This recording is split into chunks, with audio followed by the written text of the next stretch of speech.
Oke. Selamat malam Bapak Ibu yang dikasihi Tuhan. Bersyukur sekali kita pada malam hari ini bisa bertemu di dalam seminar dan berharap melalui sharing dari penginjil Amelia kita sungguh boleh juga diperlengkapi, kita juga boleh mendapatkan hal-hal yang baru. Dan tentunya ini memang suatu pengalaman yang akan di-sharingkan juga adalah pengalaman pribadi yang saya yakin ini akan sangat memberkati setiap kita. Sebelumnya buat Bapak Ibu yang masih belum terlalu mengenal dengan pembicara kita pada malam hari ini, pembicara kita adalah Bu Amelia. Beliau adalah Ibu Gembala atau istri dari Pak John Margono, Gembala Kalam Kudus, Gereja Kristen Kalam Kudus Central Park, yang maaf ya beberapa bulan yang lalu dipanggil Tuhan karena COVID, dan malam ini Semu istrinya mau berbagi cerita dengan kita yang tentunya ini akan sangat menolong dan menguatkan kita. Nah, untuk itu sebelum kita akan mulai, mari kita sama-sama berdoa terlebih dahulu. Bapa kami yang di surga, kami bersyukur Tuhan untuk malam hari ini kami boleh dikumpulkan dan kami datang Tuhan dengan berbagai macam pertanyaan-pertanyaan karena mungkin Tuhan segala hal yang sangat kami khawatirkan, yang sangat kami takutkan, mungkin Tuhan izinkan terjadi dalam hidup kami. Mungkin hal ini Tuhan berat untuk kami pikirkan, bahkan sangat menakutkan. Tetapi kematian adalah sesuatu yang tidak bisa kami hindari. Kami suka atau tidak suka, kami siap atau tidak siap. Kematian menjadi bagian di dalam realita kehidupan kami sebagai manusia yang penuh dengan keterbatasan. Karena itu Tuhan, biarlah malam ini sungguh kami boleh dikuatkan. Kami boleh dimengerti, Roh Kudus boleh bekerja melalui sharing yang akan disampaikan oleh penginjil Amelia, biarlah dia sungguh boleh dipakai menjadi berkat di tengah-tengah kami yang mendengar pada hari ini. Berkati hamba-Mu dan berkati Tuhan kehidupannya, pelayanannya. Kami sungguh berdoa Tuhan untuk setiap kami yang mendengar. Biarlah kami sungguh boleh melihat kebaikan Tuhan. Dan apapun yang Tuhan ingin katakan melalui hamba-Mu, bukalah hati kami. Terima kasih Tuhan. Ini doa kami di dalam nama Tuhan Yesus. Kami berdoa. Amin. Baik, kami langsung serahkan kepada Ibu Amelia untuk bisa menyampaikan sharing pada malam hari ini. Oh, langsung ya? Langsung, Bu. Okay. Karena mungkin ada sesi tanya jawab nanti, Bu. Mungkin ada beberapa dari peserta yang ingin bertanya langsung ke Ibu. Oke, jadi langsung ini ya. Iya. Ibu perlu share screen? Ya, nggak ada. Oke. Saya langsung tanpa alat, tanpa itu ya. Oke, ya. Jadi terima kasih untuk ini gambar saya cukup oke. Cukup jelas, Bu. Jelas, Bu. Ya. Nggak mentok ya? Kayaknya kepalanya agak mentok nggak ya? Enggak. Nggak ya. Oke. Nanti untuk kalau yang ada pertanyaan silakan langsung tulis di chat box aja ya. Oke. Jadi ya terima kasih untuk kesempatan yang sudah dipercayakan kepada saya untuk menyampaikan tema ini ya. Ya mungkin saudara-saudara sudah mengetahui apa yang saya alami, maka saudara tuh mengundang saya untuk menyampaikan sharing akan tema ini ya. Ya nih saya kayaknya masih agak terganggu nih, kayaknya saya lihat di gambar saya agak kepotong kepalanya, enggak ya? Kepala saya kepotong enggak ya? Oke kok, Bu. Oke. Oke ya? Oke, kalau gitu. Ya, saya teruskan ya. Ya, sebenarnya waktu pertama kali diminta saya juga merasa berat ya untuk menyampaikannya. Saya pikir sudah waktunya saya menyampaikan hal ini karena memang jujur saya sebenarnya juga masih di dalam masa duka ya. Nah, saya kira saya akan melalui masa duka yang cukup panjang. Tetapi pada waktu itu ya, pada waktu saya menggumulkan itu, di awal itu juga waktu saya mau bilang enggak, itu ada suara di dalam hati saya, itu ayat yang sebenarnya berasal dari perkataan Mordekai kepada Esther. Ya. Mordekai itu bilang sama Esther gini, siapa tahu mungkin untuk saat yang seperti inilah engkau beroleh kedudukan sebagai ratu. Nah, suara yang di dalam hati saya itu mengatakan, barangkali untuk keadaan inilah kamu berada pada posisi ini. Ya, jadi terus saya menggumulkan hal ini. Dan ya, anehnya, ya jadi saya merasa Tuhan sepertinya memang menginginkan saya untuk berbicara ya. Jadi maka akhirnya saya mengambil keputusan untuk menerima undangan daripada Bapak Ibu dari GKY Cibubur ya. Iya. Ya. Jadi tadi sudah diperkenalkan ya, saya istri dari Pendeta John Margono yang beberapa bulan yang lalu telah dipanggil oleh Tuhan untuk menyelesaikan tugasnya di dalam dunia ini. Baik, jadi bagaimana kalau pasangan kita itu tiba-tiba secara mendadak meninggalkan kita, dipanggil oleh Tuhan. Orang yang tadinya selalu ada di dekat kita. Orang yang tadinya pergi bersama-sama dengan kita, pergi kemana-mana. Orang yang tadinya selalu ada dia di tempat tidur di samping kita. Tadinya selalu ada dia yang berseliweran di depan kita ketika kita berada di dalam rumah kita. Orang yang dengannya kita menikmati suka duka di dalam hidup ini. Orang yang bersama dengan kita berdampingan untuk menjalani dan mengatasi masalah-masalah yang terjadi di dalam hidup ini. Tiba-tiba dia sudah tidak ada lagi. Tiba-tiba itu seperti sebuah badai yang besar yang tiba-tiba meniup. Dan ketika badai itu berhenti, dia sudah hilang. Sudah nggak ada lagi. Bagaimana kita menanggulangi atau menghadapi masalah yang seperti ini? Mungkin pertama-tama perlu kita ketahui ya bahwa tingkat kesedihan dari orang-orang yang ditinggalkan atau perasaan kehilangan daripada orang-orang yang ditinggalkan itu tidak sama ya, saya kira ya, tidak sama. Saya ingat teman saya itu cerita, dia punya saudara itu, suaminya itu sangat mengekang dia. Jadi waktu dia hidup sama-sama suaminya, dia itu merasa sangat tidak bebas karena suaminya itu suka kasar dan suka mengekang dia. Nah, kemudian suaminya meninggal. Ketika suaminya meninggal itu, ya tentu saja ada rasa sedih, tetapi itu tidak lama. Dan setelah itu dia sangat senang sekali ya. Dia rasa sangat bebas. Dia menjadi seorang wanita yang bebas. Dia tidak menikah lagi, tetapi dia menikmati kehidupan sendirinya yang bebas. Dia pergi kemana-mana dengan bebas. Yang sedih banget itu adalah anak-anaknya. Karena mereka merasa kehadiran papa mereka itu sangat mereka butuhkan, dekat sama papanya. Tapi istrinya justru merasa bebas karena suaminya meninggal. Jadi maksud saya itu tidak semua orang itu mengalami perasaan kehilangan yang sama besarnya. Tapi bagaimana jikalau kita itu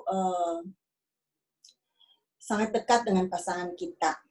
Kita itu seperti teman, kita itu selalu seperti teman sejiwa dengan pasangan kita. ya dekatlah ya dengan pasangan kita. Bagaimana tiba-tiba orangnya itu hilang dari hidup kita. Saudara-saudara, jika itu terjadi, yang pertama adalah biarkan dia tetap ada. Biarkan dia tetap ada.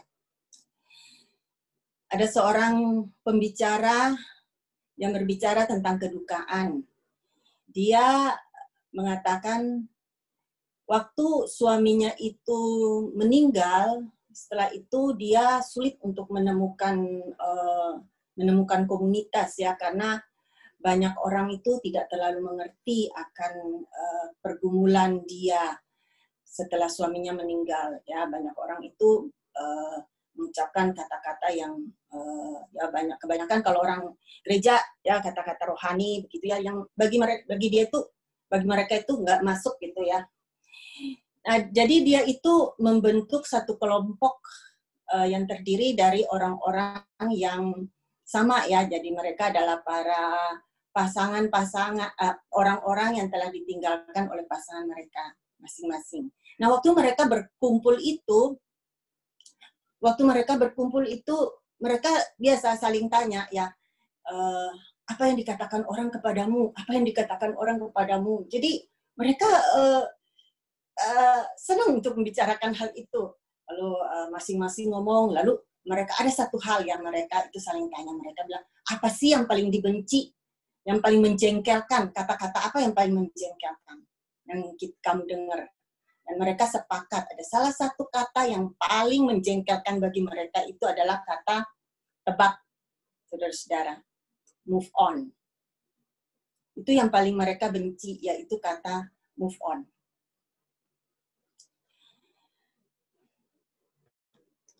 Pada suatu hari, saya juga, waktu saya lagi buka YouTube saya lihat satu judul ya. Judulnya itu begini.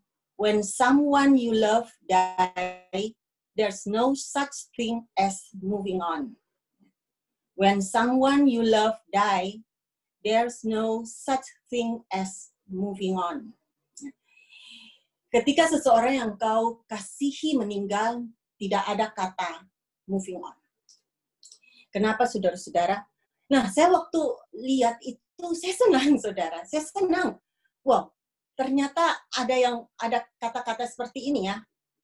Kenapa saya senang? Karena saya setuju. Moving on itu berarti pindah. Ya. Moving on itu berarti beranjak dan kita pindah tempat. Jadi kalau di dalam konteks kedukaan itu artinya mulailah hidup baru tanpa orang itu, tanpa suami atau istri yang baru meninggalkan kita itu. Mulailah hidup baru tanpa dia. Jangan diingat-ingat lagi.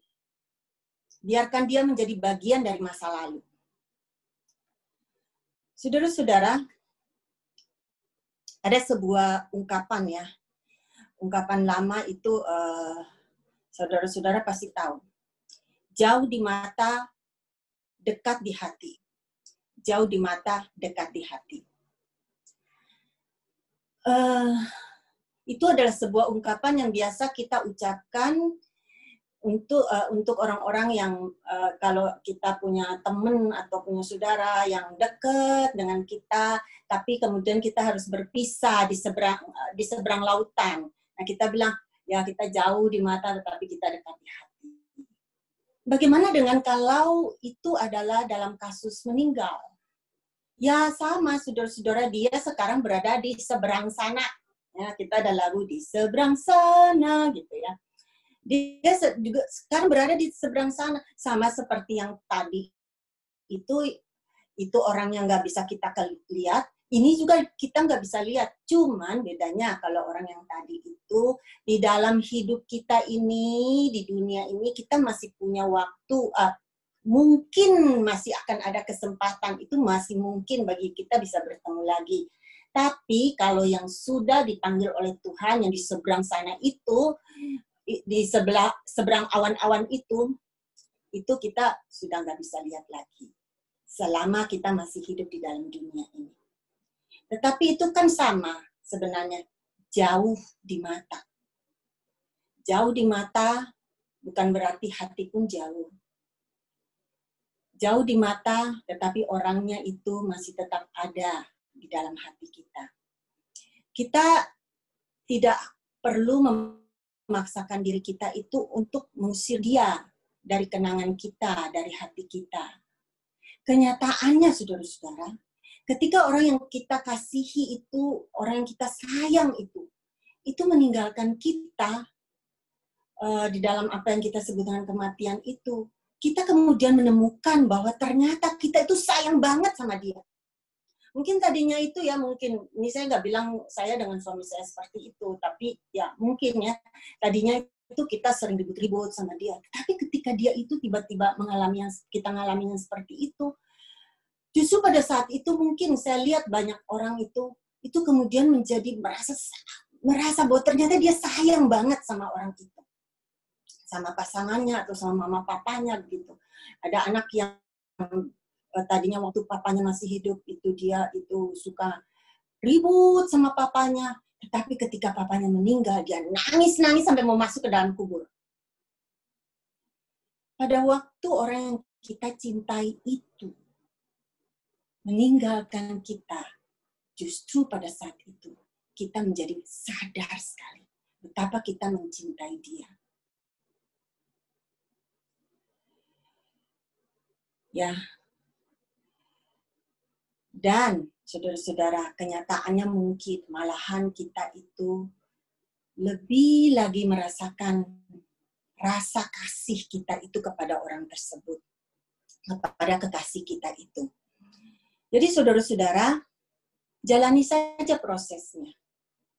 Kita tidak perlu memaksakan diri kita untuk, sudah saya harus lupakan dia, saya harus jalani hidup saya yang baru. Biarkan dia di surga sana, dia sudah senang, saya juga mau senang di sini. Itu pemikiran yang bagus, saudara-saudara, ya dia sudah senang, saya juga mau senang di sini. Itu pemikiran yang bagus. Saudara, tapi sih, gak semudah itu, saudara-saudara. Gak semudah itu. Dan sebenarnya kita tidak harus melakukan hal itu. Bukankah pernikahan itu adalah sebuah kesatuan? Kita itu dekat dengan mama papa kita karena kita ada hubungan darah. Kita dekat dengan saudara-saudara kita juga.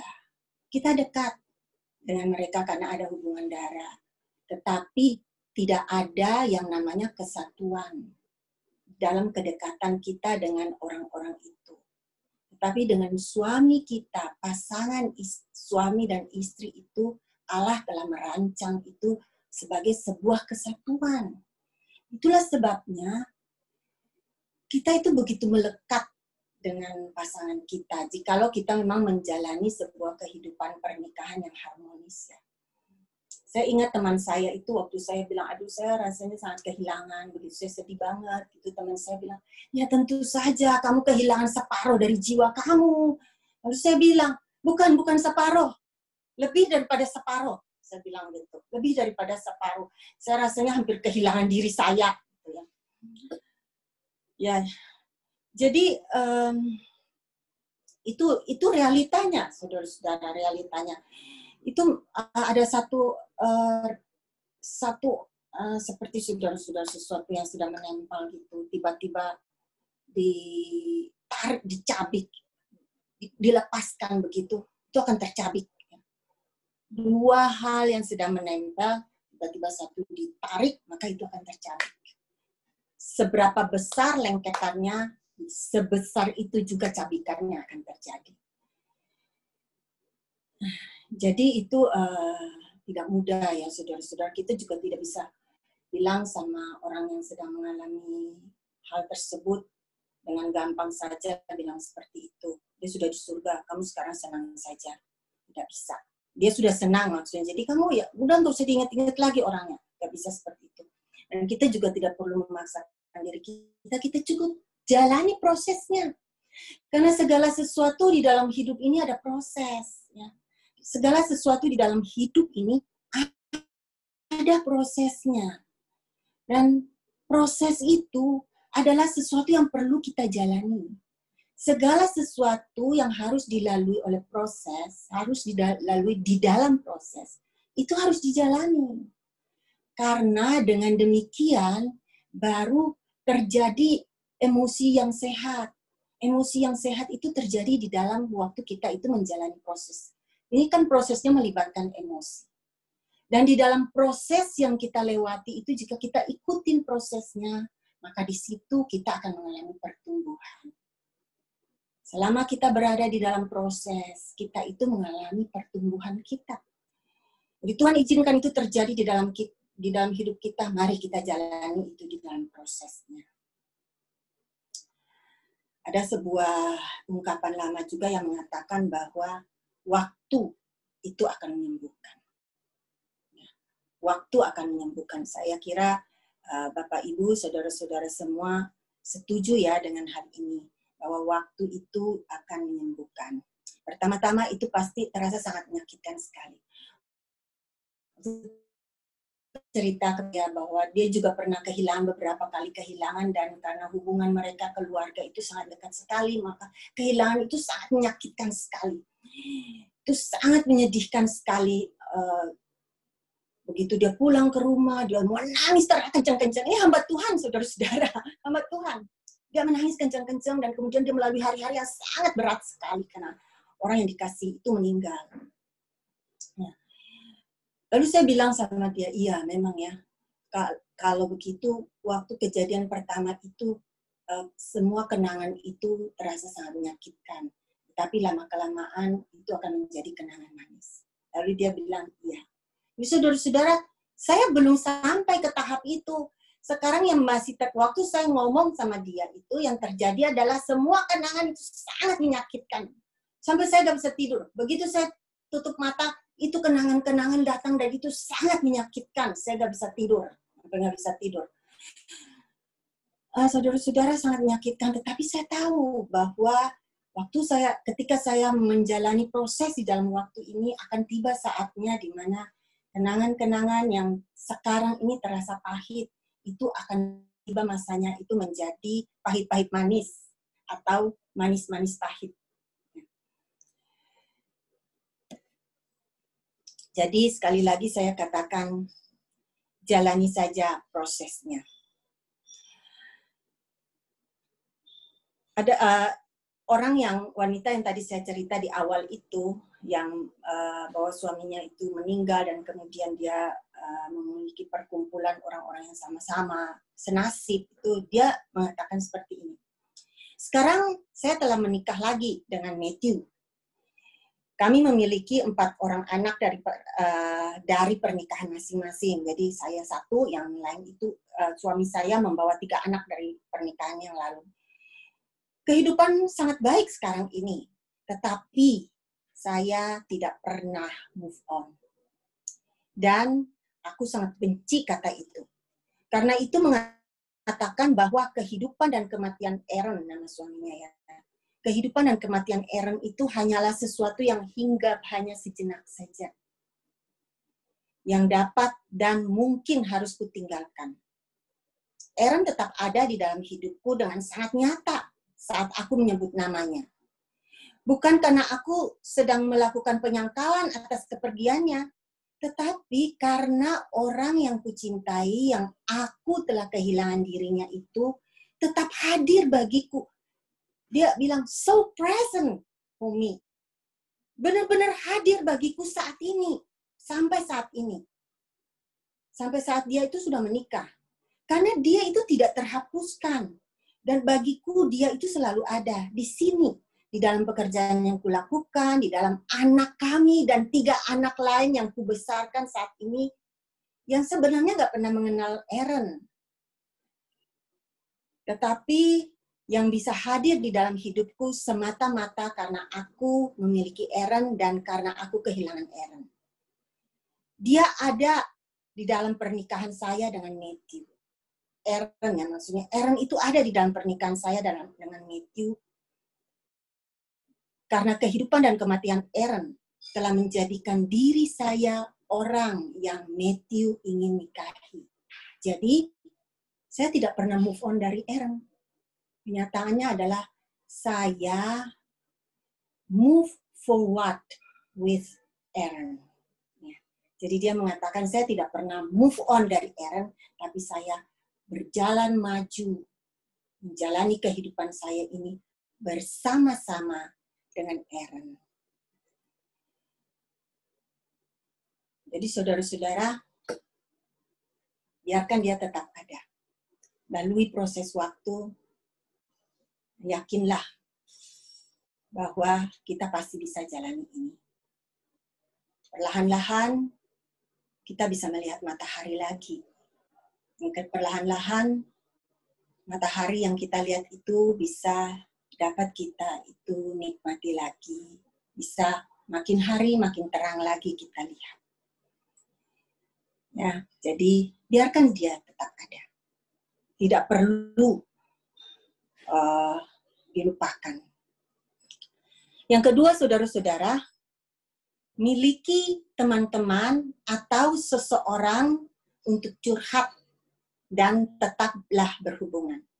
Di dalam kedukaan kita ada orang yang pasangan kita meninggal. Jika pasangan kita itu meninggalkan kita, itu pasti kita itu tertinggal di dalam perasaan sendiri kesendirian. Kita itu merasa kesepian.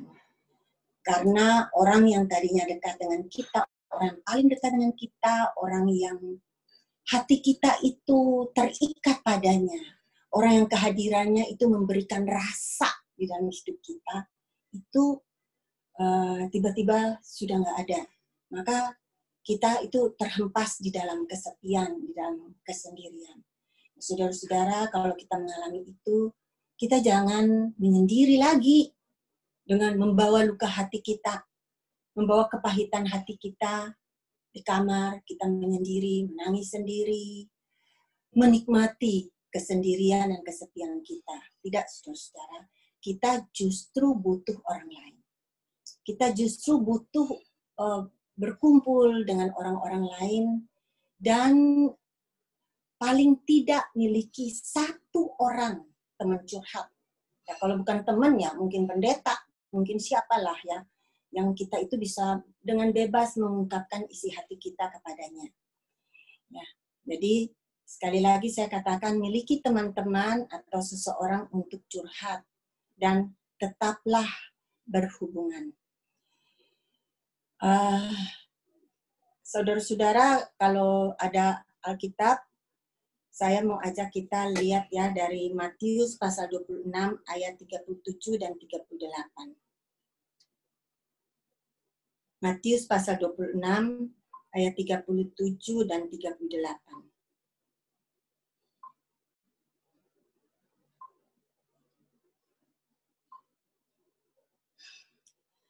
Saya akan bacakan ya. Dan ia, Yesus, membawa Petrus dan kedua anak Zebedius sertanya.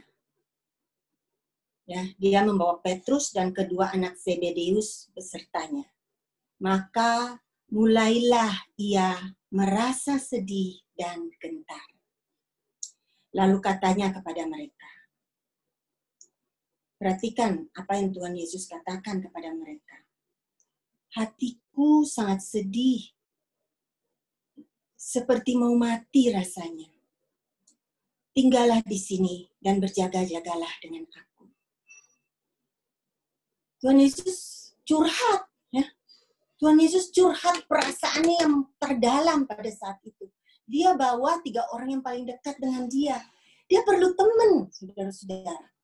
Di saat yang sangat berat, di saat yang sangat membuat hatinya sangat susah itu, bahkan Tuhan Yesus, dia butuh orang.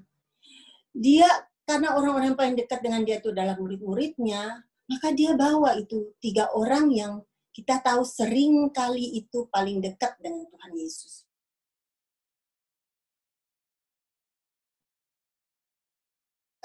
Lalu Tuhan Yesus curhat kepada mereka. Tuhan Yesus curhat kepada mereka, saudara-saudara. Jadi, kalau Tuhan Yesus saja membutuhkan hal seperti itu, apalagi kita juga membutuhkan hal-hal yang seperti itu ya.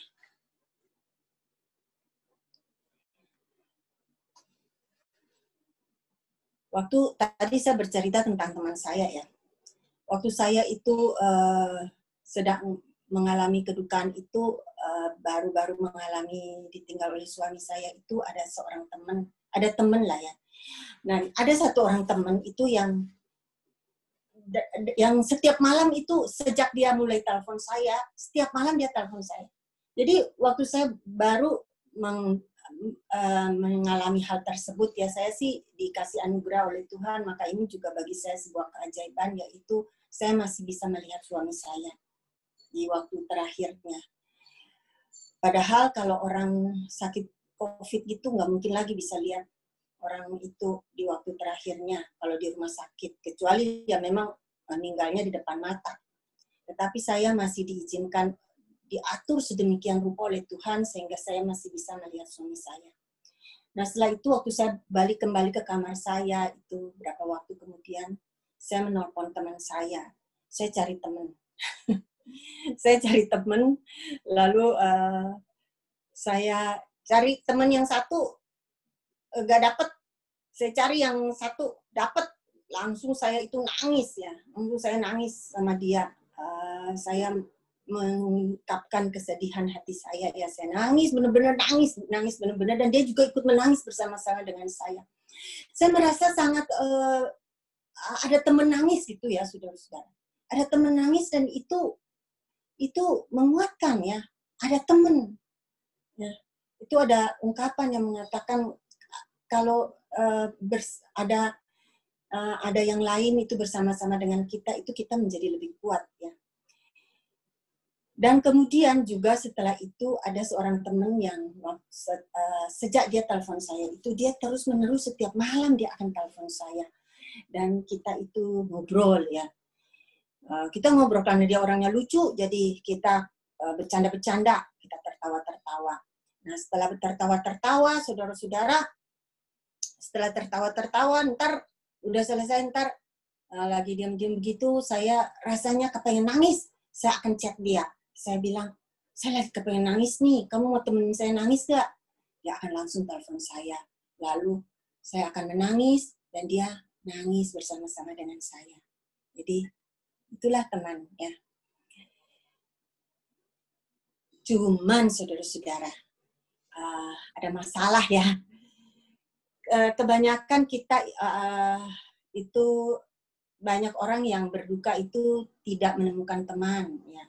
Apalagi dengan orang-orang Kristen sama orang Kristen, orang-orang gereja. Karena orang-orang gereja itu akan bilang begini, dia sudah senang di surga.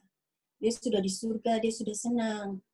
Waktu saya dibilang begitu, dalam hati saya, ya dia sudah senang, saya yang sengsara. Ya. Atau orang-orang gereja itu, atau orang-orang Kristen itu, bukan orang gereja juga, tapi orang teman, pokoknya orang Kristen lah gitu. Mungkin dia akan mengatakan begini, Tuhan punya waktu Tuhan itu yang terindah. Itu ada lagu itu ya, sering kirim ke saya itu, orang-orang itu sering kirim waktu Tuhan yang terindah itu. Terus mungkin juga ada kata-kata seperti Tuhan punya rencana yang baik dalam kehidupan anak-anaknya. Rancangan Tuhan itu tinggi melampaui rancangan manusia. Nah, kata-kata rohani seperti itu yang akan diucapkan kepada kita yang sedang berduka, yang orang-orang yang baru kehilangan. Nah, saudara-saudara, apakah salah? Itu bukan kata-kata yang salah. Itu kata-kata yang benar. Tetapi diucapkan pada saat yang salah. Waktu saya masih di rumah sakit itu, ya itu kan masih awal-awal ya. Seorang jemaat saya ya yang sayang kepada saya, dia chat dengan saya, lalu dia bilang begini kepada saya. Dia bilang, di antara chatnya itu dia bilang, Tuhan lagi uji kesabaran semu. Dia bilang gini, ini butuh kesabaran tingkat tinggi ya semu. Tuhan lagi uji kesabaran semu nih. Lalu di bawahnya lagi dia bilang gini, betul nggak nih semu yang saya ngomong gini? Lalu saya balas dia. Nah, setelah itu dia balas saya lagi. Dia bilang begini, ya dong semu, ngajarin saya dong. saya punya teman itu sudah 1 tahun, suaminya meninggal sampai sekarang dia masih belum terima. Dan dia menjauh dari saya. Jadi saya balas dia. Sekarang saya ngomong kepada dia. Saya ceritakan, saya bilang, kamu ingat Ayub dan 3 orang temannya? 3 orang teman Ayub itu, mereka datang kepada Ayub dan mereka duduk diam bersama dengan Ayub 7 hari lamanya.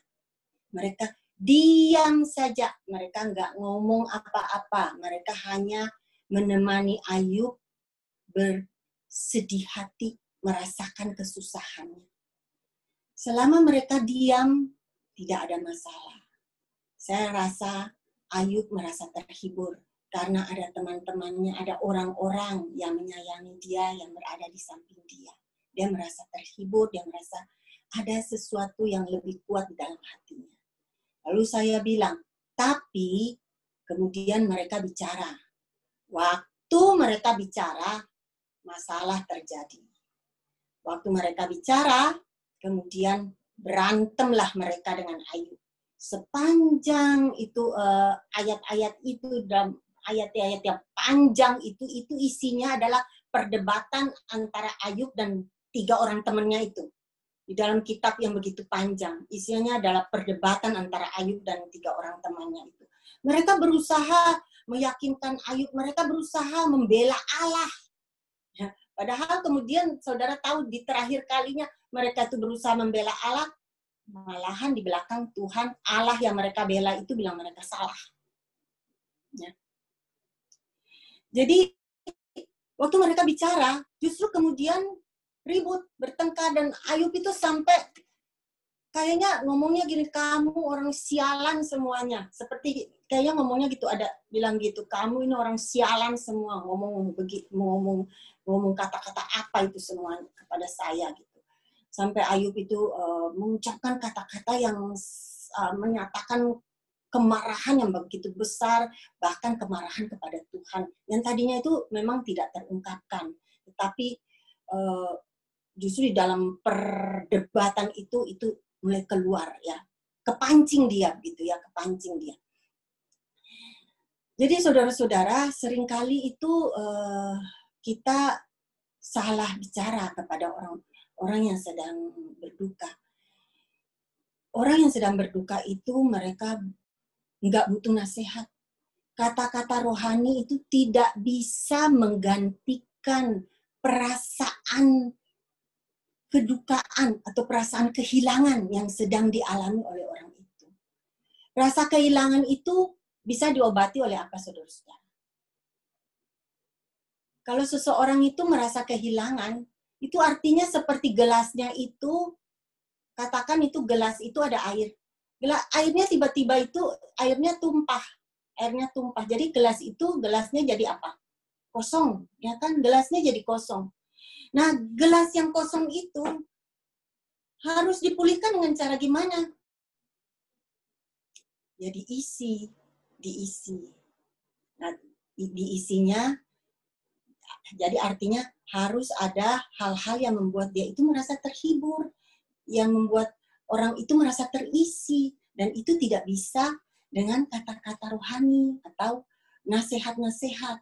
Orang yang sedang berduka itu tidak memerlukan penasehat, tetapi memerlukan teman. Cukup kita hadir bagi dia. Kita hadir bagi dia, dia bisa merasakan bahwa kita itu merasakan kesusahan hati dia. Dia bisa sense bahwa kita itu merasakan kepedihan hatinya. Itu saja akan sangat menolong bagi dia. Saudara, mungkin ada dari antara saudara yang kenal yang namanya Joni Eareckson Tada. Joni Eareckson Tada ini dia itu pada waktu masa remaja, seorang remaja yang energik, yang penuh dengan cita-cita yang sangat menggairahkan di masa depan.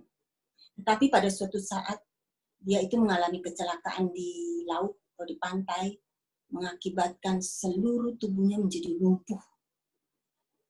Mengakibatkan keadaannya begitu parah sehingga dia sampai sempat pengen mati. Tetapi kemudian pelan-pelan dia bisa bangkit kembali, bahkan di kemudian hari dia itu sampai sekarang, dia itu melakukan banyak sekali pelayanan, dia menjadi penceramah di mana-mana, dan pelayanan untuk menghibur orang-orang yang susah, ya pelayanan konseling begitu. Dia ada yayasannya. Saya nggak sengaja ya, saya pikir ini sudah orang di mana gitu ya. Saya dulu kan baca buku dia waktu saya masih remaja. Tapi waktu saya kemarin ini saya buka YouTube, saya ketemu dia itu, Joni Eareckson Tada. Nah, kemarin ini yang terakhir itu saya nggak sengaja saya ketemu dia lagi. Dia mengatakan kata-kata yang seperti ini ya. Dia bilang begini, ini orang yang sudah mengalami penderitaan yang sangat di dalam hidupnya. Dia bilang gini, jangan menampar orang yang, dia istilahnya menampar loh, dia bilang. Jangan menampar orang-orang yang sedang susah dengan ayat-ayat Alkitab.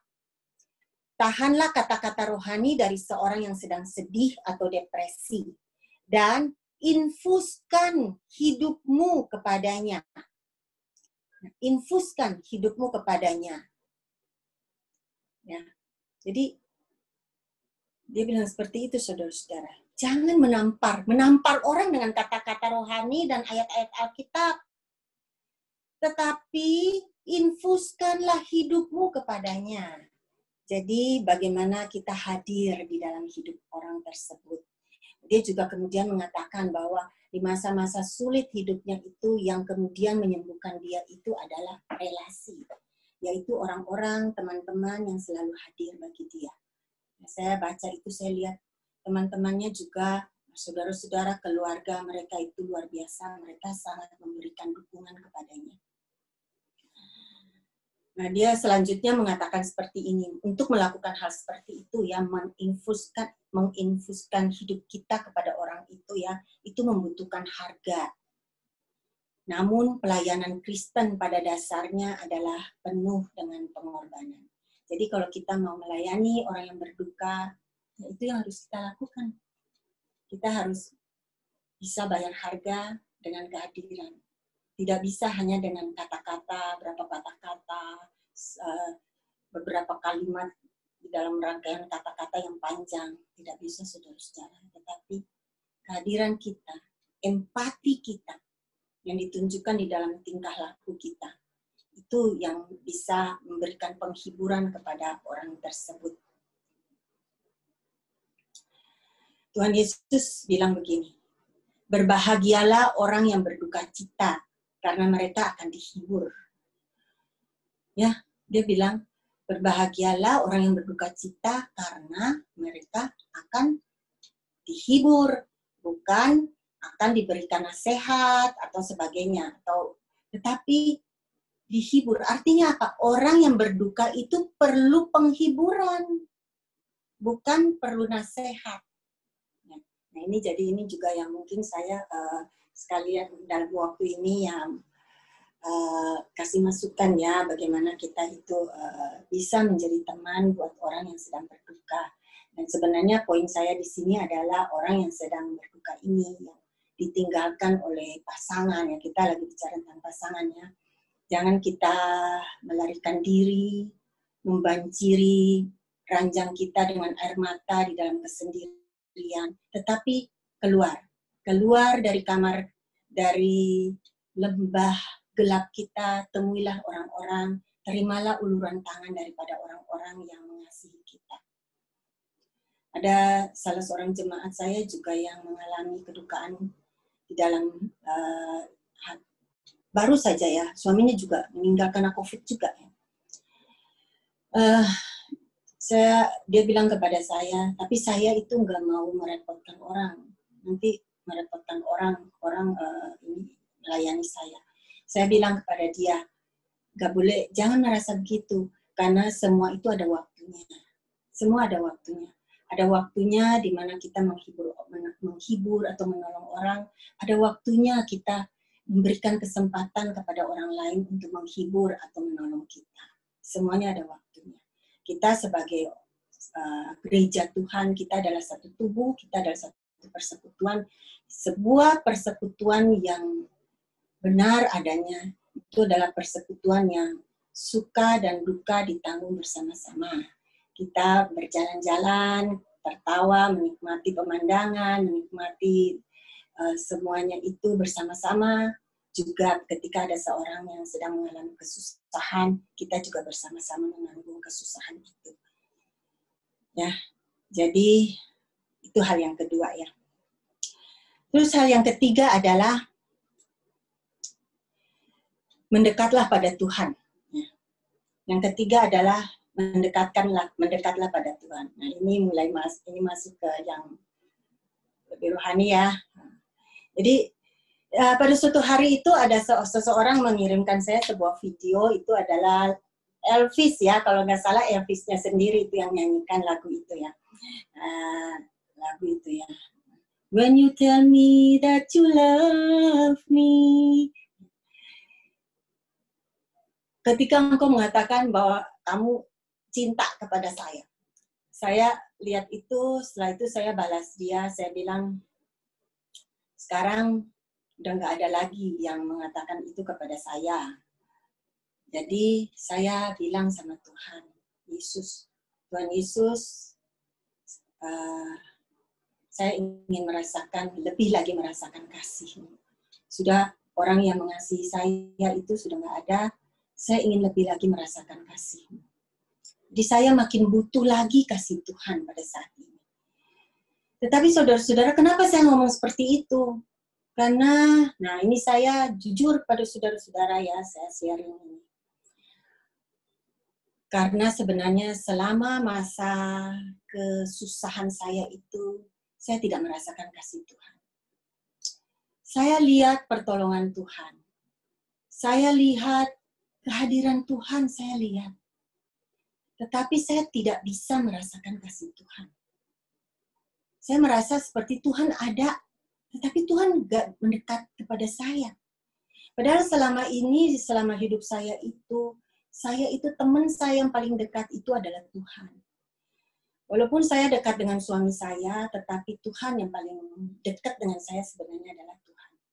Saya kalau mengalami ada sesuatu yang susah dalam hati saya, pertama-tama saya ngomong kepada Tuhan. Nah iyalah saudara-saudara, pasti ngomongnya sama Tuhan dulu, karena kan yang kita bisa langsung ngomong itu kan Tuhan. Ya. Tuhan ada di mana-mana. Kalau kita ngomong kepada seseorang, kita harus cari dia dulu. Tapi Tuhan tuh ada di mana-mana, kita bisa langsung ngomong kepada Tuhan. Tapi ya, jadi saya biasanya itu justru yang tempat curhat saya yang utama, tempat saya nangis-nangis yang utama, segalanya itu adalah Tuhan. Tuhanlah teman saya yang paling dekat. Tetapi justru ketika saya sedang berada di dalam kesusahan yang sangat berat ini, orang yang saya cintai itu hilang tiba-tiba dalam hidup saya, hati saya terobek, sakit, pahit, hilang. Tuhan pun hilang. Saya nggak bisa merasakan kasih Tuhan. Saudara-saudara, saya terhibur ya, waktu saya baca buku dan saya menemukan bahwa ternyata bukan saya saja yang mengalami hal yang seperti itu. Para raksasa-raksasa iman pun mengalami hal yang seperti itu. Mereka pun tidak kurang orang seperti Martin Luther misalnya. Juga mengalami masa-masa di mana dia merasa Tuhan itu meninggalkan dia. Saudara kenal C.S. Lewis? Nah, mungkin saudara beberapa kenal, mungkin banyak tidak kenal, atau banyak juga yang kenal. C.S. Lewis itu kan yang membuat cerita Narnia. Nah, kalau Narnia itu kita kenal ya. Banyak dari kita yang tahu itu film Narnia. Penulisnya itu adalah C.S. Lewis. C.S. Lewis juga mengalami hal yang sama. Dia mengatakan begini, bahwa ketika istri saya meninggalkan saya merasa Tuhan juga meninggalkan saya. Ternyata bukan saya sendiri. Seorang raksasa seperti C.S. Lewis, teolog, dramawan, sastrawan yang besar yang pernah hidup di dalam dunia ini. Itu pun pernah mengalami hal yang sama dengan saya. Ketika istrinya meninggal, dia bilang, ketika istri saya meninggal, saya merasa Tuhan juga meninggalkan saya. Nah, saudara-saudara, itulah realitanya. Justru seringkali ketika kita berada di dalam kesusahan yang sangat besar, kadang-kadang saat itu kita justru tidak bisa merasakan kehadiran Tuhan. Dan perasaan seperti ini, seruan-seruan ini, itu sudah ada seumur penulis kitab Mazmur. Kalau saudara baca kitab Mazmur, saudara akan menemukan di situ ya, ada seruan-seruan yang seperti begitu, yang berkata, berapa lama lagi Tuhan? Allahku, Allahku, mengapa Engkau meninggalkan aku? Tuhan, Engkau menyembunyikan wajah-Mu daripadaku. Aku mencari Engkau, tetapi tidak menemukan Engkau. Itu adalah seruan-seruan yang terungkap di dalam doa-doa para pemazmur ini. Dan tidak kurang Tuhan Yesus juga mengucapkan seruan yang sama di atas kayu salib. Seruan yang kita semua tahu ya. Ketika di dalam puncak dari penderitaannya, sekali lagi saya katakan, di dalam puncak dari penderitaan Kristus di atas kayu salib itu, dia berteriak kepada Bapa, Allahku, Allahku, mengapa Engkau meninggalkan aku? Yesus juga sama. Jadi bagaimana saudara-saudara? Kita ditinggalkan orang yang kita kasihi, Tuhan juga meninggalkan kita. Benarkah Tuhan meninggalkan kita? Seringkali pasti Tuhan tidak meninggalkan kita. Alkitab mengatakan dengan jelas bahwa Tuhan itu tidak pernah meninggalkan kita. Sebelum Tuhan Yesus naik ke surga, Tuhan Yesus kata-katanya itu. Dia bilang, aku menyertai engkau senantiasa. Pada waktu malaikat itu datang kepada Maria, malaikat berkata, bayi yang akan lahir ini akan disebut Immanuel, yang artinya Allah beserta kita. Jadi sebenarnya Tuhan ada di dalam hidup kita, dan sebenarnya kalau Alkitab bilang Tuhan itu justru paling dekat di saat-saat paling susah di dalam hidup. Tetapi justru ketika kita sangat susah, kita tidak bisa merasakan Tuhan, karena Tuhan itu tidak bisa kita lihat. Saya bilang kepada seseorang, mungkin ya, karena hati saya terasa kering, jadi kasih Tuhan pun tidak terasa di dalam hati saya. Jadi bukan karena Tuhan itu tidak sedang mengasihi saya, tapi problemnya itu adalah hati saya yang sedang kering, yang sedang tidak bisa merasakan kasih. Yang maksudnya kasih yang hangat seperti itu sedang tidak ada di dalam hati saya. Jadi saya merasa kering. Jadi maka kasih Tuhan itu pun tidak terasa oleh saya. Jadi sekali lagi Alkitab mengatakan bahwa orang benar itu hidup oleh iman. Dari iman dan kepada iman. Begitulah kita hidup. Kembali lagi kita kepada iman. Tuhan itu, kehadiran Tuhan dalam hidup kita tidak bergantung pada perasaan kita. Dia hadir atau tidak hadir. Tetapi dia hadir, ya karena dia hadir, maka dia hadir begitu. Jadi kita bisa tidak merasa dia hadir. Tapi dia sebenarnya hadir.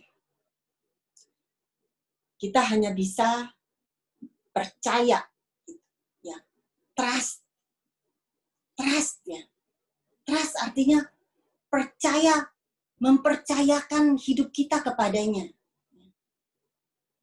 Kita benar-benar percaya, kita percaya sepenuhnya kepada Tuhan. Jadi saudara-saudara,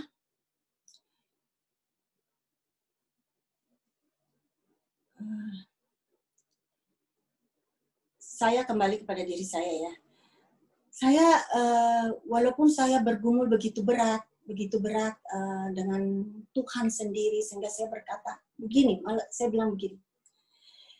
Kalau saya ini ya cuman masalahnya kehilangan suami, mungkin saya bisa lebih cepat pulih. Tapi masalah saya adalah saya kehilangan suami dan kehilangan Tuhan. Kehilangan suami dan kehilangan Tuhan. Dua-dua yang paling dekat di dalam hidup saya. Satu hilang, satu juga hilang. Tetapi saudara-saudara, saya tetap datang kepada Tuhan. Saya tetap, kalau istilah saya adalah saya tetap mengejar Tuhan. Saya jadi ingat sebuah puisi ya. Sebuah puisi lama dari Khairil Anwar. Itu dulu waktu saya sekolah itu, kita itu disuruh baca puisi ini. Jadi saya ingat itu puisi ya. Puisi itu kata-katanya seperti begini ya. Judulnya itu doa. Dalam termangu, aku masih menyebut namamu. Biar susah sungguh mengingat kau penuh seluruh.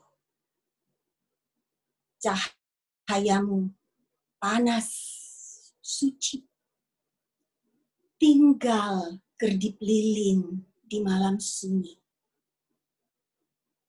Tuhanku, aku hilang bentuk, remuk. Tuhanku, di pintumu aku mengetuk. Aku tidak bisa berpaling. Ya, itulah saya, saudara-saudara. Saya terus mengetuk, saya memang tidak bisa berpaling dari Tuhan. Saya hanya berpegang pada janji Tuhan. Saya tidak merasakan, tapi saya ingat sekali ayat Alkitab yang mengatakan, apa yang dapat memisahkan kita daripada kasih Kristus? Tidak ada satupun yang bisa memisahkan kita dari kasih Kristus. Dia yang tidak menyayangkan anaknya sendiri, tetapi menyerahkannya bagi kita. Bagaimana mungkin dia tidak menyayangi kita? Apa yang dapat memisahkan kita dari kasih Kristus? Apakah itu ketelanjangankah? Penderitaakah, kesusahankah, penganiayaankah? Tidak ada. Kematian Kristus di atas kayu salib adalah bukti kasih yang tidak terbantahkan. Itu adalah puncak daripada kasih. Tidak ada sesuatu pun yang suatu pernyataan kasih yang besar yang bisa mencapai kasih yang kita temukan di atas kayu salib itu. Itu yang Tuhan sudah lakukan bagi kita. Di situ anak Allah sendiri berdarah-darah kesakitan bagi kita. Dan Bapa merelakan melihat anaknya menderita bagi kita. Jadi itu adalah bukti yang tidak terbantahkan. Allah itu Allah yang sadar, bukan Allah yang emosional, tiba-tiba mengumbar kasih, lalu kemudian udah lagi marah, hilang kasihnya. Itu bukan Allah namanya. Allah itu adalah Allah yang sadar. Dia sadar apa yang dilakukan, dia sudah merencanakan itu sepanjang umur dunia ini, di dalam kekekalan. Dia sudah merencanakan itu. Dan sampai itu dilaksanakan. Nah, saudara-saudara, hanya itulah pegangan saya, salib Kristus. Seperti yang kalau mungkin saudara-saudara ada baca renungan saya yang dibagi-bagi itu. Saya bilang di situ bahwa apa yang paling menguatkan saya di dalam kehilangan saya ini adalah salib Kristus. Jadi menghadapi semuanya, ini adalah suatu penderitaannya bagi saya. Bukan secara fisik, tetapi secara batin. Itu tidak kalah sakitnya daripada sakit dalam tubuh ini. Itu kadang-kadang membuat saya itu merasa sepertinya lebih baik saya tidak pernah ada, atau sepertinya lebih baik saya tidak ada saat ini, begitu. Ya, bukannya pengen mati, cuman kayaknya lebih baik saya tidak ada, begitu. Karena ada itu sangat menyakitkan. Mengalami penderitaan yang seperti begitu dan juga merasakan Tuhan itu tidak hadir, tidak bisa merasakan kasih Tuhan. Saya ingat salib Kristus dan itu adalah batu fondasi saya. Batu fondasi saya itu adalah salib Kristus. Saya ingat itu dan saya tahu iman saya ditantang pada saat ini. Bagaimana saya dapat mempercayai firman Tuhan seluruhnya. Saya selalu ingat, jadi memang itu adalah ayat-ayat yang sangat melekat di dalam hidup saya ya selama ini ya. Ayat tadi itu sangat melekat di dalam hidup saya. Sejak saya menemukan ayat itu melekat sekali dalam hidup saya. Sampai kemudian ada Herlin Pirena yang menyanyikan lagu itu. Dan saya juga mengajak jemaat saya menyanyikan lagu itu semuanya. Juga ada ayat lain juga yang saya juga pada waktu menemukan ayat itu saya nancep benar dalam pikiran saya. Saya juga ingat di dalam masa sulit saya ini adalah perkataan Tuhan yang berkata begini, aku mengasihi engkau dengan kasih yang kekal. Lihat, aku melukis engkau di telapak tangan. Tuhan melukis saya di telapak tangan Tuhan. Apa artinya itu? Saudara bisa membayangkan itu. Saya tidak akan menjelaskan. Tuhan itu adalah Tuhan. Karena dia kekal, segala sesuatu di dalam dirinya itu kekal adanya. Sifatnya kekal, kasihnya kekal. Jika dia mengatakan dia mengasihi kita, maka kasihnya itu pasti adalah kasih yang tidak berubah. Pasti itu adalah kasih yang tetap adanya di dalam segala musim kehidupan kita. Bahkan di saat kita merasa dia tidak mengasihi kita. Jadi kembali lagi pada iman, yang selalu adalah iman, saudara-saudara. Jadi saya terus menguatkan hati saya untuk percaya pada janji Tuhan. Jadi satu, salib Kristus, itu bukti yang tidak terbantahkan dari kasih Tuhan. Dan yang kedua, janji-janji Tuhan. Yang ketiga, pribadi Allah sendiri yang telah berjanji itu. Itulah pegangan saya. Karena saya percaya Allah itu ada. Ya. Ada dalam suatu masa di dalam hidup saya itu bertanya-tanya. Sebenarnya Tuhan itu ada apa enggak sih? Sebenarnya saya kan nggak bisa lihat Tuhan. Tapi kemudian saya gumulkan, saya baca buku, saya cari bukti-bukti, dan sampai pada akhirnya saya mengambil kesimpulan yang tidak terbantahkan lagi. Bahwa Tuhan itu benar-benar ada. Tuhan itu tidak mungkin tidak ada. Tuhan itu ada, Tuhan itu real. Sudah banyak bukti yang mengatakan Tuhan itu ada. Sejak kapan orang mulai meragukan Tuhan? Itu adalah pada masa Renaissance.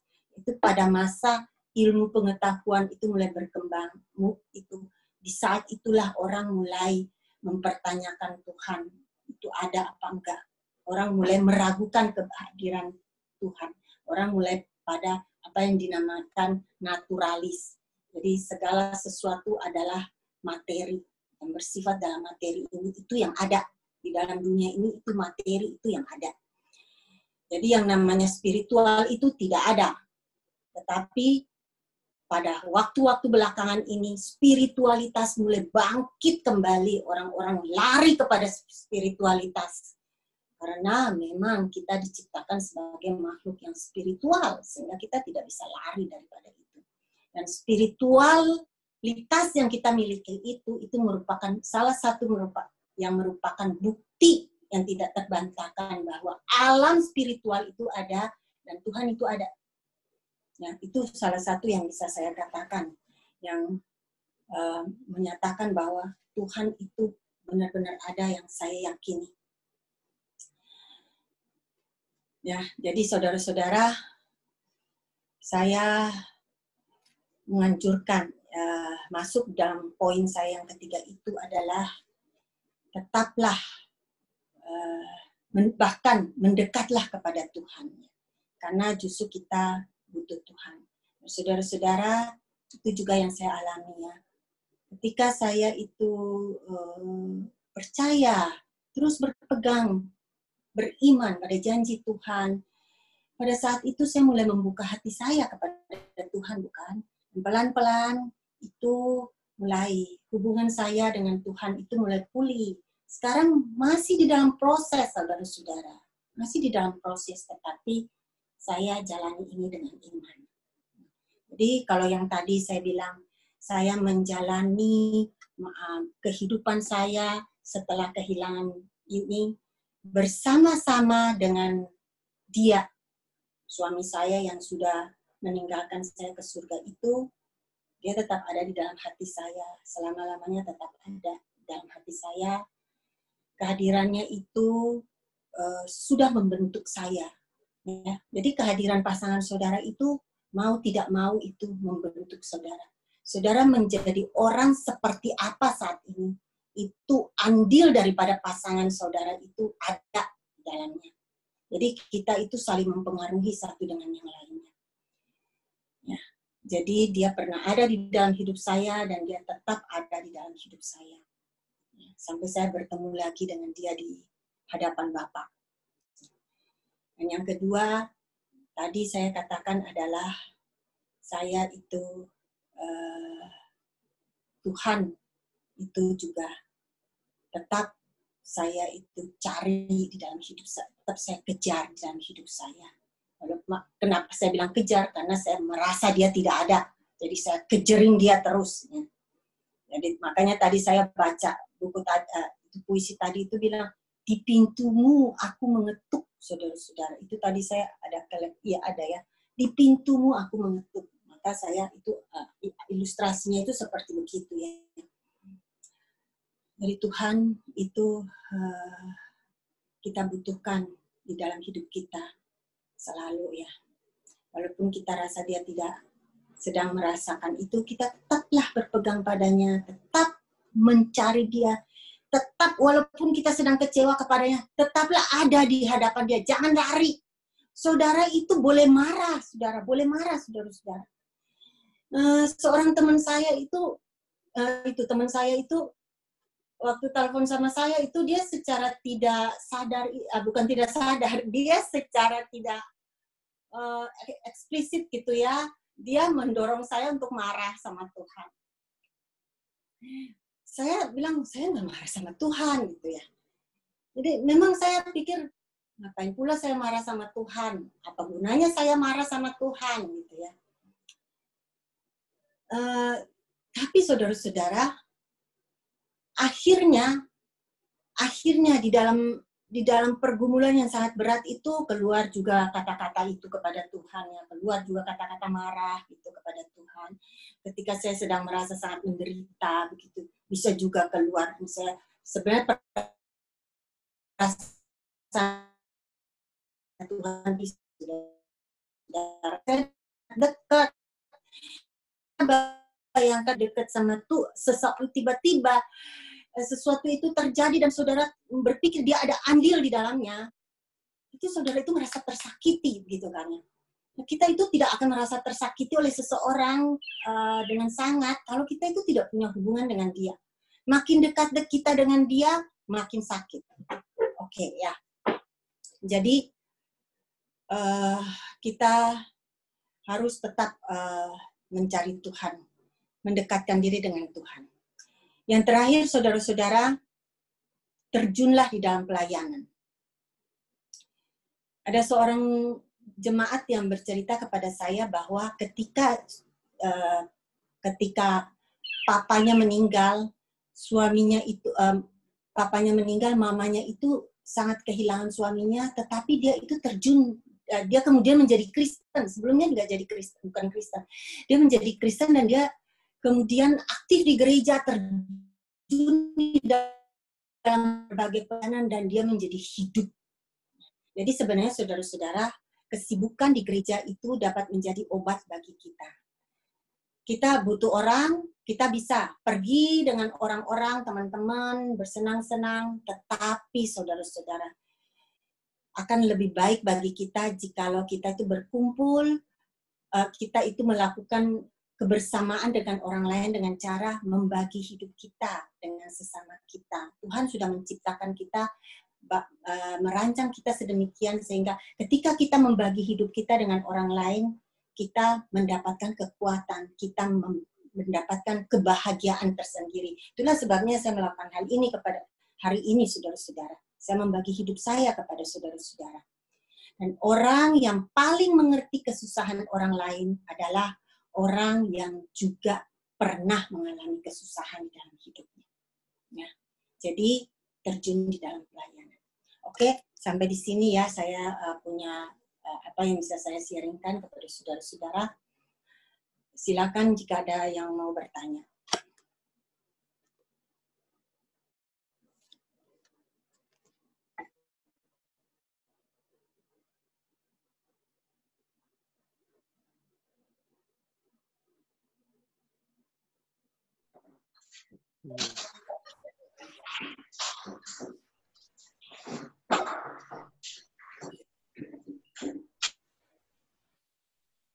Dong, Michael.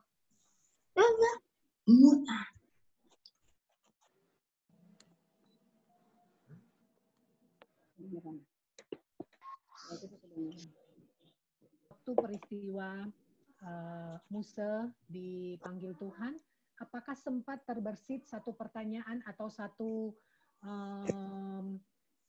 kekecewaan gitu ya kepada Tuhan? Kenapa kok bisa ini? Apakah pernah terbersit seperti demikian? Kamu bisa dibuka aja.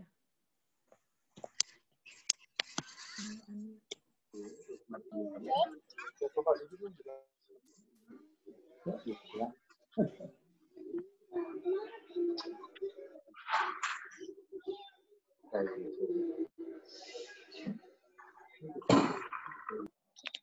di-unmute. Ya, sudah ya. Jadi sudah ya.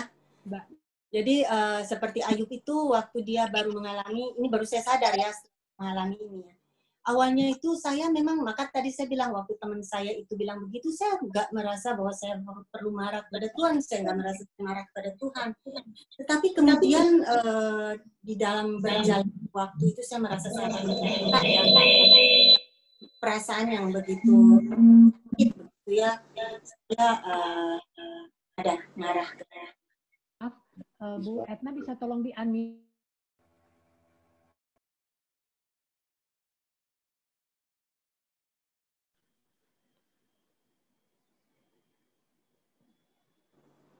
Baik, lanjutkan. Udah ya? Ya. Ya. Tapi sebenarnya lucu ya, satu saat itu saya waktu itu udah tak setting gitu. Lucu waktu satu saat waktu saya lagi doa ya, saya doa itu saya nggak ada rencana mau marah sama Tuhan gitu ya.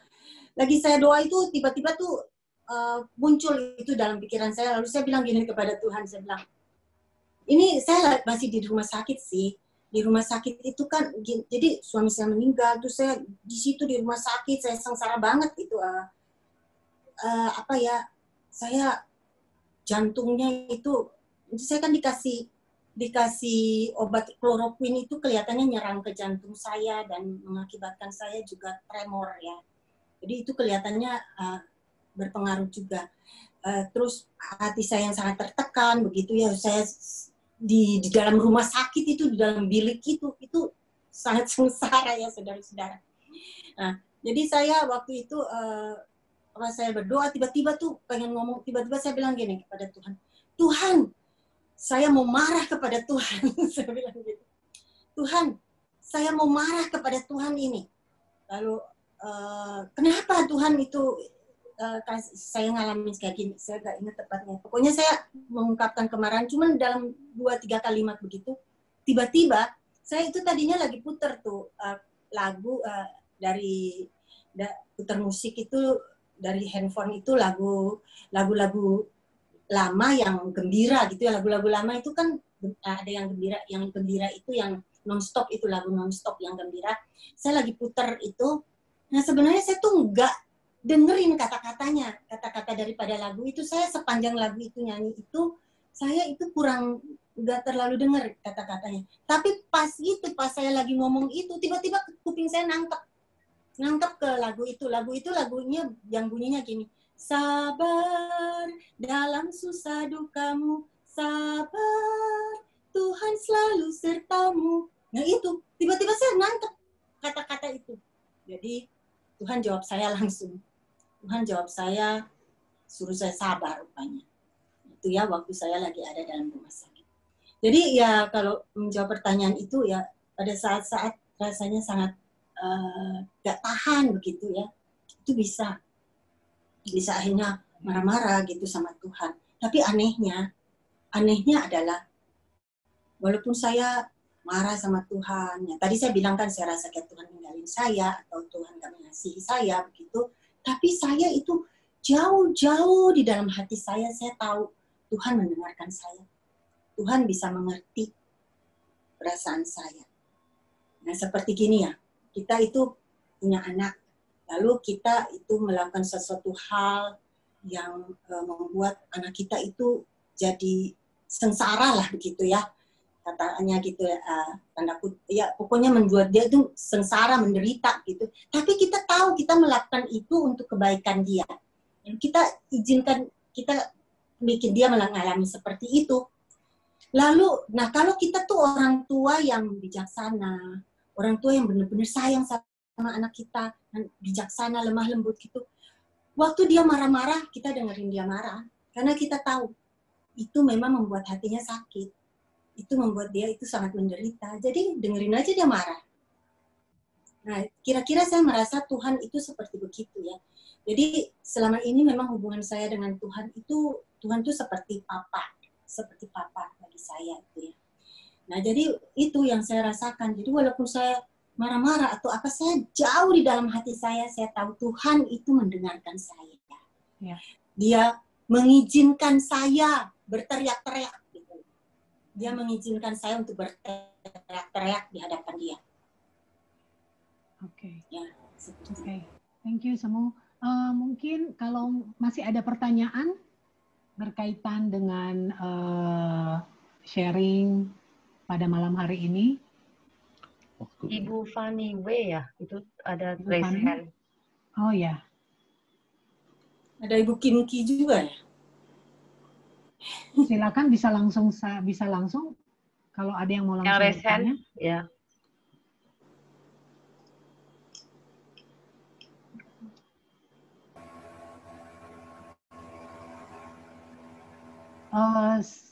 Belum ini ya, yang lain belum itu. Semua saya mau tanya ya. Baik, Saya silakan. Caroline ya. Semua waktu mau kehilangan ini musuh, ada firasat nggak? Nggak ada. Nggak ada Nggak ya? ada. Iya, makanya itu sama sekali nggak siap. Sama Ada sekali nggak. mimpi atau bagaimana? Tanda-tanda. Tanda-tanda gitu. Nggak ada. Jadi saya tanya salah seorang rekan hamba Tuhan juga yang suaminya meninggal gitu. Dia bilang, dia udah disiapin oleh Tuhan dari jauh-jauh hari. Dia dan suaminya itu sudah siap. Nah, kalau saya itu nggak ada disiapin sama sekali. Oke. Ya, thank you. Ya. Semua Ya. dari terdiagnosa Musa kena COVID, berapa lama kemudian dipanggil Tuhan? Saya nggak hitung hari. Nggak tahu ya. Nggak hitung hari. Masuk kalau di rumah sakitnya, tahu semua? Iya, saya nggak hitung hari. Cuman setahu saya cepat gitu aja, cepat ya. Cepat. Cepat. Jadi memang sama sekali tidak ini ya, tidak punya kesiapan. Iya, yang hati. saya rasakan waktu itu ya cuma tegang begitu. Ya nggak sampai seminggu lah. Dia di rumah sakit itu. Ini ada pertanyaan, Bu.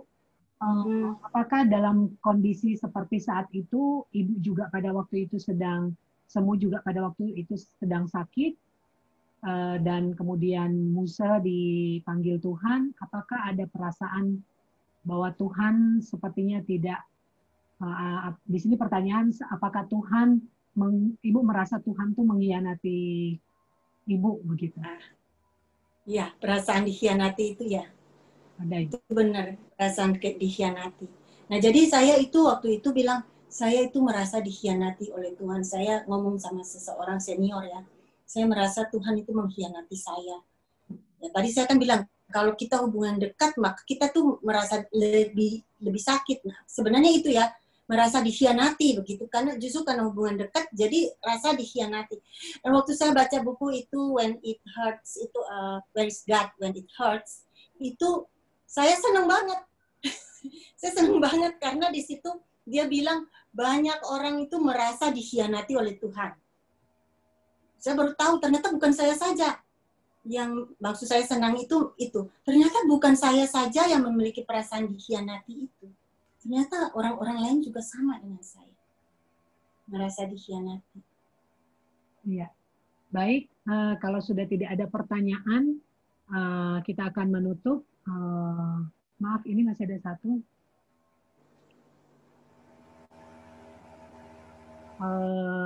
Ya, baik, kita akan menutup. Ada satu. Oh, ini ada, ya, saya akan menutup.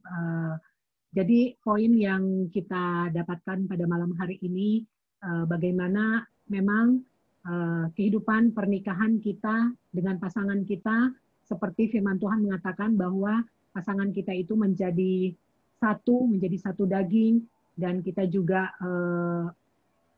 berpadu di dalam satu jiwa begitu ya, kira-kira seperti itu, sehingga ketika pasangan kita diambil oleh Tuhan atau kita yang meninggalkan pasangan kita, itu kemudian kita merasa bahwa bukan hanya separuh jiwa ya semua, tetapi bahkan hampir seluruhnya, tanda kutip, kayak kita lumpuh begitu ya. Tetapi lewat sharing malam hari ini kita belajar tentang, ada poin-poin yang saya cukup amazing ya, bahwa peristiwa yang semua alami, bahkan di poin terakhir mengatakan bahwa dia bukan hanya kehilangan suami tetapi kehilangan Tuhan. Nah, ini menjadi poin penting bagi setiap kita yang mendengarkan sharing malam hari ini, bahwa kalau kita tidak siap dari sekarang, saya khawatir kita akan kehilangan Tuhan selamanya begitu. Tetapi kalau kita memang dekat dengan Tuhan, kita kenal Dia dengan Tuhan, kita kenal dengan baik dengan Tuhan, kita mengerti rencana-rencana Tuhan, kita mengerti maksud hati Tuhan, bahwa Tuhan begitu baik dan begitu mengasihi kita. Saya percaya bahwa pengalaman itu mungkin secara manusia kita akan rasakan. Tetapi kita akan berproses seperti yang tadi semua katakan, kita akan berproses dan kita akan melihat bahwa tangan Tuhan itu begitu kuat menopang kita. Dan membawa kita di dalam satu pengalaman rohani yang mungkin tidak pernah dilewati oleh orang lain. Tapi kita akan melewati satu pengalaman rohani yang membawa kita semakin melihat bahwa pasangan yang kita miliki saat ini adalah pasangan yang Tuhan berikan, yang perlu kita jaga, perlu kita cintai, kita kasihi, dan kita pergunakan waktu kebersamaan. Kita jaga betul-betul pernikahan kita untuk kita boleh melihat bahwa ini adalah waktu kita berjalan bersama dengan Tuhan, bersama dengan pasangan kita. Sehingga ketika suatu saat pasangan kita meninggalkan kita, kita tidak akan pernah menyesal, karena kita sudah menggunakan seluruh waktu yang Tuhan izinkan ketika kita bersama dengan pasangan, kita menggunakan waktu itu dengan sebaik-baik mungkin, sebertanggung jawab mungkin, dan kita tidak akan pernah menyesal karena kita tetap pernah hidup dengan pasangan kita. Kira-kira itu yang saya bisa, yang kami sungguh dapat dikuatkan ya lewat sharing dari semua. Kami percaya Tuhan akan terus memakai semua dan memberkati kehidupan dan pelayanan keluarga dari semua.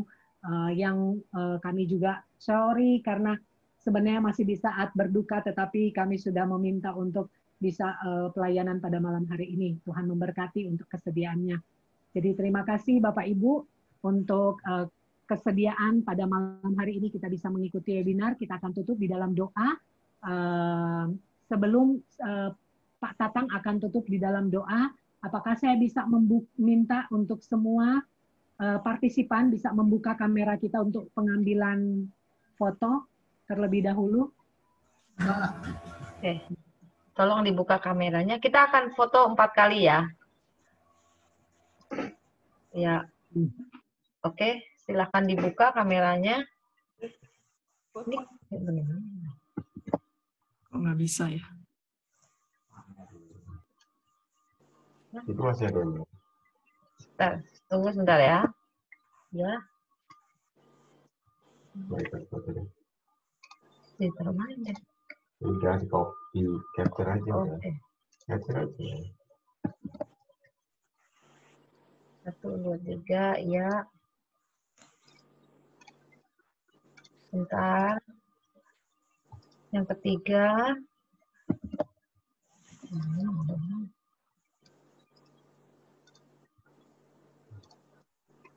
Oke. Ya, terima kasih. Baik. Kita akan menutup webinar kita pada malam hari ini yang akan ditutup di dalam doa oleh Pak Tatang. Bapak, ketika kami melihat karya Tuhan, kami seringkali di dalam keterbatasan kami salah mengerti.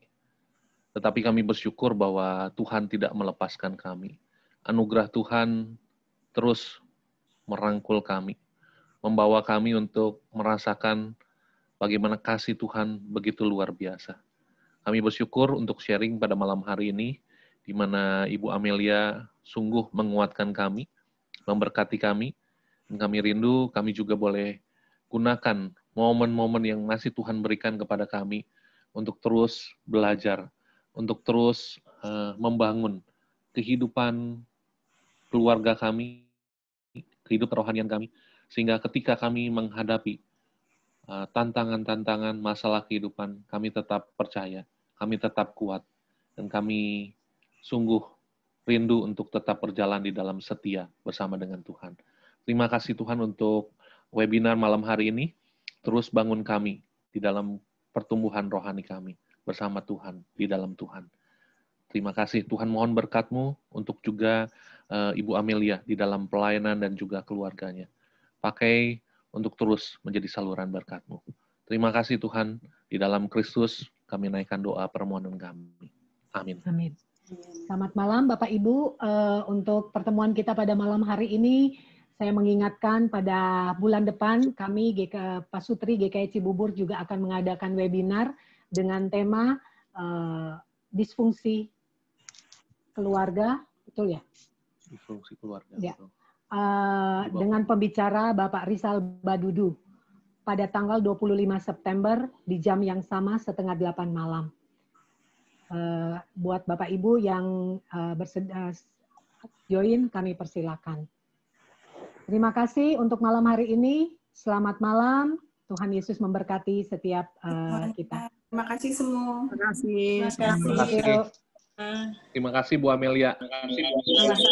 Terima kasih semua. Terima kasih Bu Laura. Terima kasih semua. Semuanya. Semua. Thank you.